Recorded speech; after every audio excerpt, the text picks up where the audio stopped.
I have a custom pack here that I cooked up specifically with the intent of making sure that tier 6 is garbage. And by garbage, I mean it's mostly utility rather than carry pets. The motivation behind this being that I want to try to make lion trigger multiple times. Unfortunately, that's just not possible.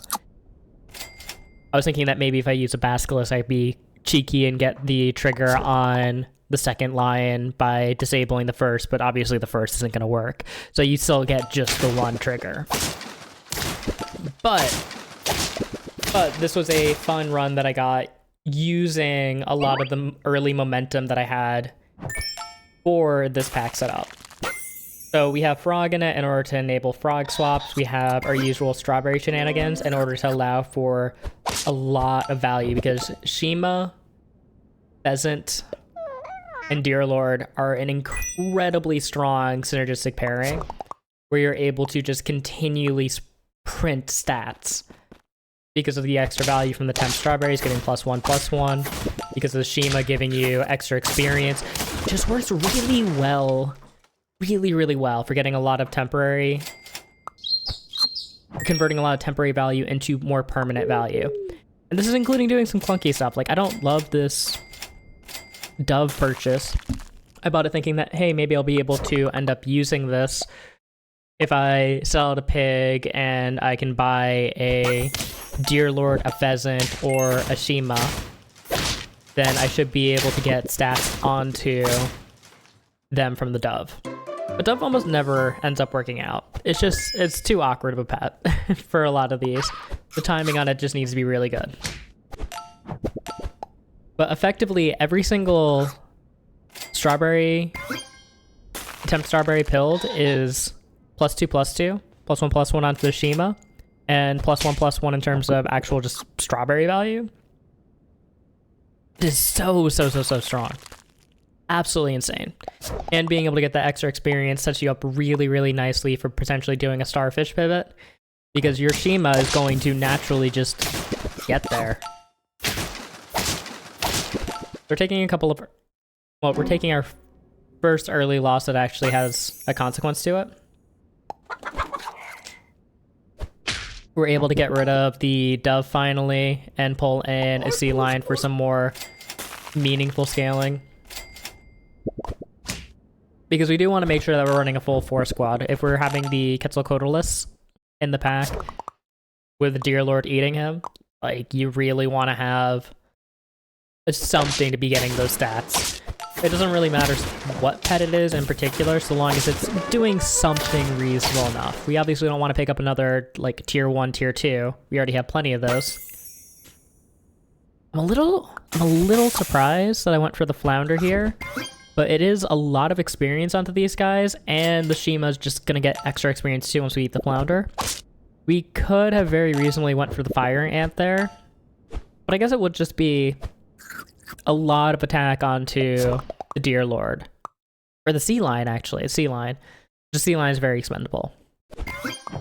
Yeah, coming into a very weak 4 squad here. 07s. I forgot to mention this earlier too, but we put a seaweed onto our man here. So this guy gets statted up so quickly. He gets leveled up so quickly that, honestly, he's a really reasonable seaweed target. Because I'm primarily using him as an economy pet here. Economy, stats, so on and so forth. He's just making sure that we get an extra gold back each turn.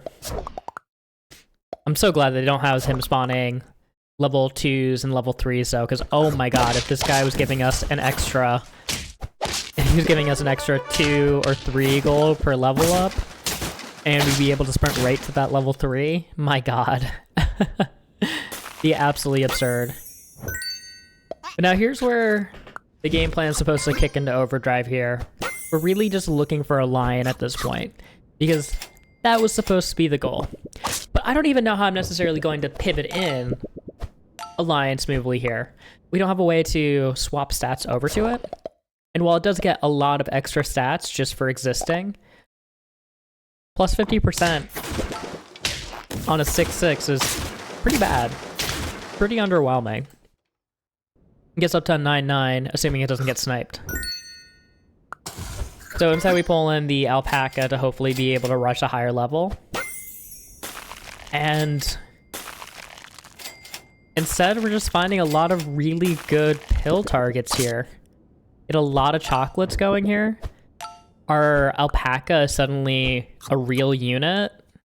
And this team's looking pretty statted at this point in the game. It's turn 10. We're like halfway to 50-50s. This feels pretty good.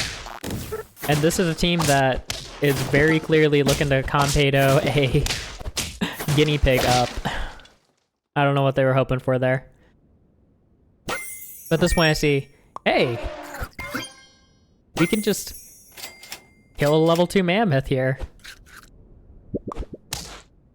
Like, this alpaca actually is giving us a lot of scaling potential with the rest of our team in the weirdest way possible. So, I'm pretty here for it. And at this point, we can also start seriously looking to get off of the seaweed. We still have a lot of good targets for melon.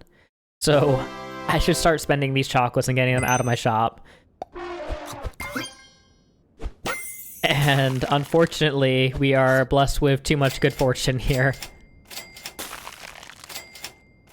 Because I could very reasonably... I think what I'm going to continue to do is continue to just bring in mammoths here. Level them with the chocolate instead of leveling them with the other mammoth. Because if I level them with the other mammoth, then what's going to end up happening is I might not have a mammoth for the next turn. And the fact that this sort of is like continuing to chain off of the fact that we're getting levels constantly, allowing us to dig for the pets that we care about here. We actually just entirely skipped the lion at this point because, well, I can't really get rid of Deer Lord at this point. And then I don't have a way to scale the lion because if we aren't using a Deer Lord to eat, what am I gonna do? All of our pets are too big. But unfortunately, we don't have Compedo in the pack because I was figuring I would just primarily Gigastat one unit and we'd be moving off stats to using a frog. But it just wasn't in the cards this time around. I don't really know why I pulled the extra experience onto the alpaca. I think part of the motivation there was to hopefully get it to level 2 and be able to do something more of it, giving me a little bit more flexibility in my turns. But like, it doesn't really do anything. Dude, that tuna gives so many stats. Really, really cool team. Really, really cool team. That being said, it's honestly not that far off of what we're doing. The big difference there is that they had 5 pets, and we have... That's kind of like 5, if you squint your eyes. I meant to buy the Cardinal here. I honestly meant to buy the Cardinal, and I just realized after the fact that I screwed up. I wasn't sure if the Cardinal's ability would get to go off. I don't think it does, because they're both end of turn.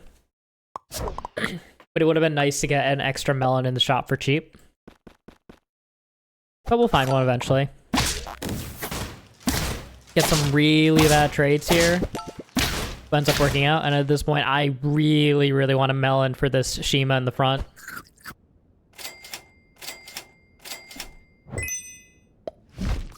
Still not opposed to taking a little Quetzalcoatl. Oh my god, I rolled past a melon. And immediately find another one. But yeah, we don't want to be doing that.